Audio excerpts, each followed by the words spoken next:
Hello po, nandito po tayo ngayon sa Grand Victoria Estates dito sa Pitas, Cabanatuan City.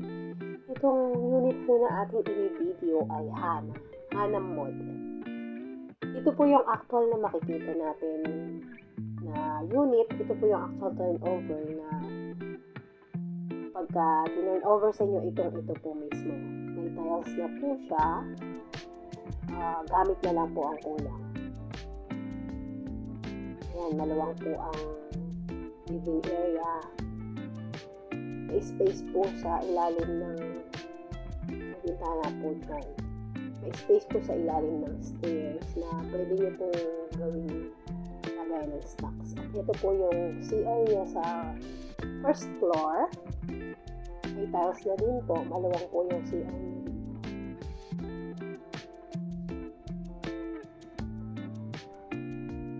Ito naman po yung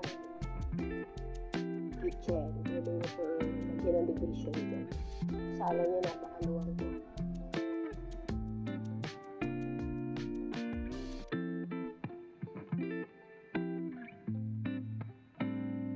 Ito naman po yung likod. Tingnan po natin.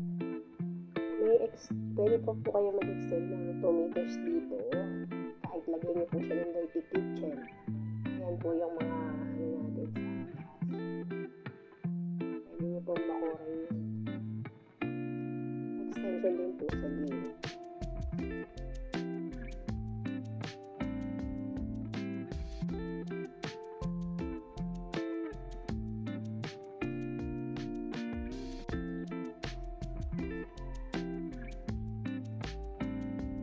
Ayan, pinag po tayo.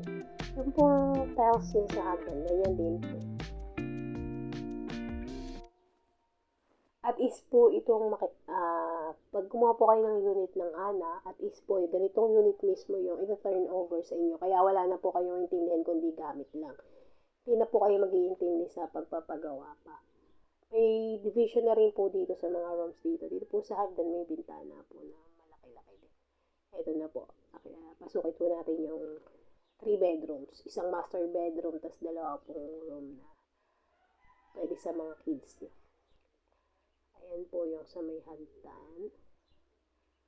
Ito po yung isang room.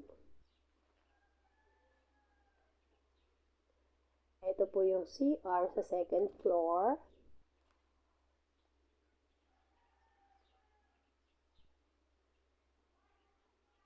Another bedroom po.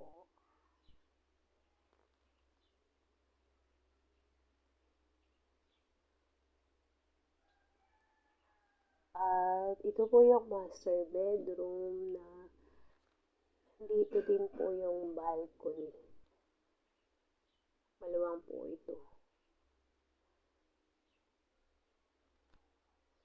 Ibig po natin yung balcony. Ayan. Pwede po kayo maglagay ng chairs and table dito or pag nainip kayo, magkape-kape.